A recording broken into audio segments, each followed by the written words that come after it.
ঢাকা 10 আসন থেকে নির্বাচন করতে যাচ্ছেন উপদেষ্টা আসিফ মাহমুদ। সেজন্য কুমিল্লা থেকে ভোট পরিবর্তন করে এই এলাকার ভোটারও হয়েছেন তিনি।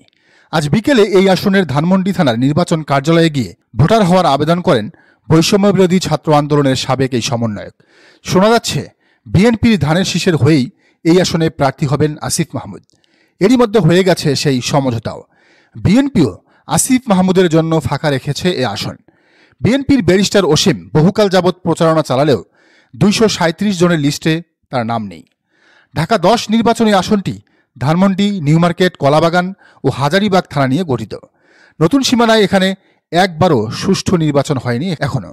আগের সীমানায় 2008 সালে বিএনপির হেভিওয়েট প্রার্থী এম এ কাইয়ুমকে বিপুল ব্যবধানে হারায় আওয়ামী লীগের রহমতুল্লাহ।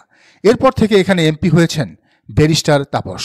তার আগে পুরনো সীমানায় ঢাকা 10 আসনের এমপি ছিলেন বিএনপির মোসাদ্দেক আলী ফালু।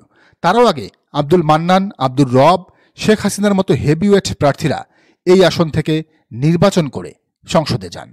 এবার এখনও বিএনপি এই আসনে প্রার্থী ঘোষণা করেনি, কারণ আসিফ মাহমুদ শেষমেশ এখানেই লড়বেন। তবে জামাতি ইসলামী এই আসনে প্রার্থী ঘোষণা করেছে অনেক আগেই। জামাতের প্রার্থী সুপ্রিম কোর্টের আইনজীবী জসিমউদ্দিন সরকার। এই জসিমউদ্দিন সরকার সেই জসিমউদ্দিন সরকার যিনি 1981 সালে চট্টগ্রাম বিশ্ববিদ্যালয় কেন্দ্রীয় ছাত্র সংসদ চাকসুর ভিপি হয়েছিলেন বিপুল ভোটে।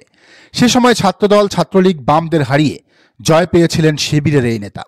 এটিই ছিল কোনো বিশ্ববিদ্যালয় ছাত্র সংসদে শিবির প্রতিষ্ঠার পর প্রথম জয়। তখন শিবিরের জসিমের এই জয়ে গোটা দেশ তোলপাড় হয়েছিল। প্রাণের সঞ্চার হয়েছিল শিবিরের কর্মীদের মাঝে। জাতীয় সংসদ নির্বাচন উপলক্ষে এরই মধ্যে এই এলাকায় গণসংযোগ করছেন জামায়াতে ইসলামীর কেন্দ্রীয় কর্মপরিষদ সদস্য, বাংলাদেশ লয়ার্স কাউন্সিলের কেন্দ্রীয় সভাপতি অ্যাডভোকেট জসিমউদ্দিন সরকার। পেয়েছেন ব্যাপক সাড়াও। শিক্ষিত, ভদ্র, মার্জিত এবং দাপুটে এ নেতার জন্ম কুমিল্লায় হলেও ধানমন্ডি, নিউমার্কেট এলাকায় আগে থেকেই নানাভাবে মানুষের মাঝে মিশেছেন তিনি। এখন আসিফ মাহমুদকে যদি এই আসনে মনোনয়ন দেয় বিএনপি, তাহলে লড়াইটাও জমবে বেশ। একদিকে জামাতের জনপ্রিয়তা এবং ঐক্যবদ্ধ প্রচারণা, অন্যদিকে বিএনপির অনেককে আসিফের পদচারণা। সব মিলিয়ে ঢাকার এ আসনে হয়তো বিজয়ের হাসি চাকসুর সাবেক ভিপি জসিমউদ্দিন সরকারই হাসবেন। তো সারা দেশে জামাতের জয় জয়কার নিয়ে একটা পর্যবেক্ষণ জেনে আসা যাক।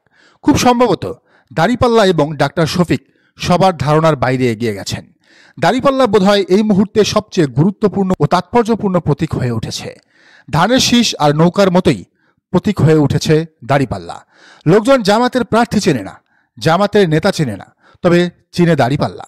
লোকজন মনে করে দাঁড়িপাল্লা ইসলামের দলের প্রতীক, ইসলামের প্রতীক, ইনসাফের প্রতীক, ন্যায্যতার প্রতীক। এদিকে আমিরা জামাত ডাক্তার শফিকুর রহমান ধারণার বাইরে লোকজনের মাঝে জনপ্রিয় হয়ে উঠেছেন। ওনার ছোট ছোট বক্তব্য রিল হয়ে লাখ লাখ মানুষের কাছে পৌঁছে যাচ্ছে। মানুষ ওনাকে অসম্ভব পছন্দ করেন। আহনাফ তাহমিদ লিখেছেন, কয়েকদিনে বেশ কিছু মানুষের সাথে কথা বললাম। নোয়াখালী, ফেনী, রংপুর ও চট্টগ্রাম শহর আশপাশের এলাকার বিভিন্ন মানুষের সাথে কথা বললাম।